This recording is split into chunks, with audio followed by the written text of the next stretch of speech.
नमस्कार। आज हम गीता के तीसरे अध्याय के योग, कर्म योग को समझने का प्रयास कर रहे हैं।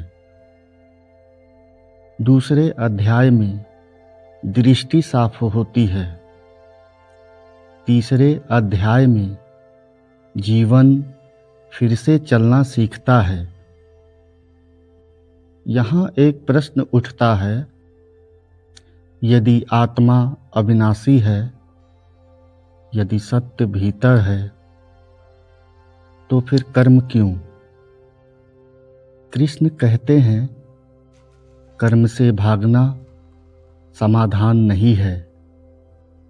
कर्म तो जीवन की श्वास है। जब तक शरीर है, कर्म है, और जब तक कर्म है, चयन है। कर्म योग का मर्म कर्म छोड़ना नहीं है।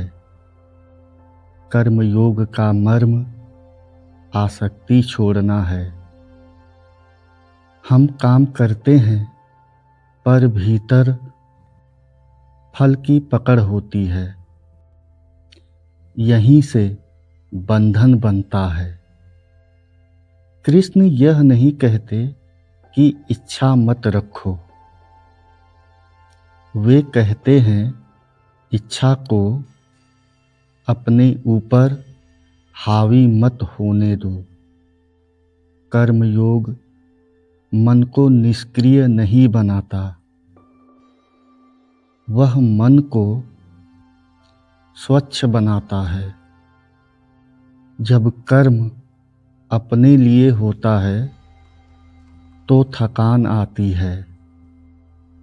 जब कर्म कर्तव्य से होता है, तो शांति आती है।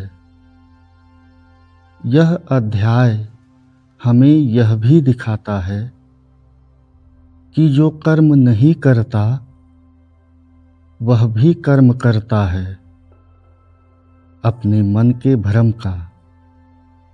इसलिए न करना भी कई बार एक प्रकार का भागना होता है।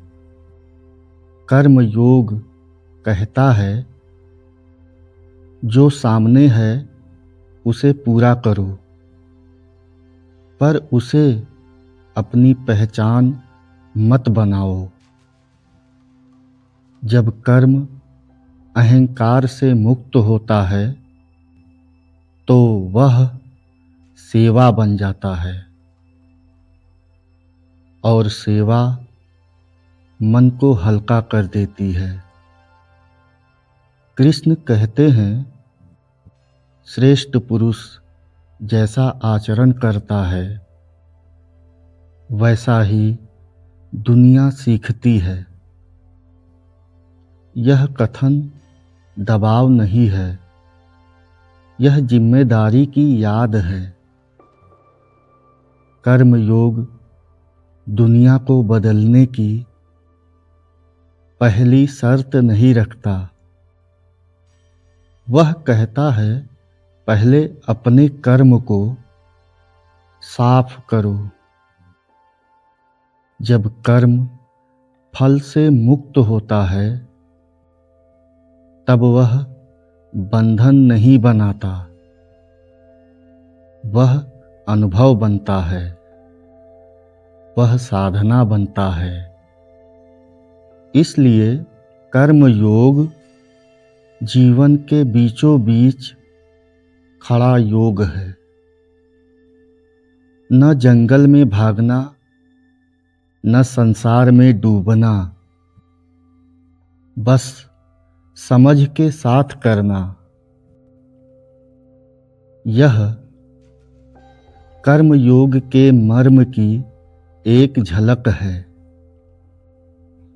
यदि आज की बात आपको कर्म से दूर नहीं, कर्म के भीतर थोड़ा शांत कर पाए,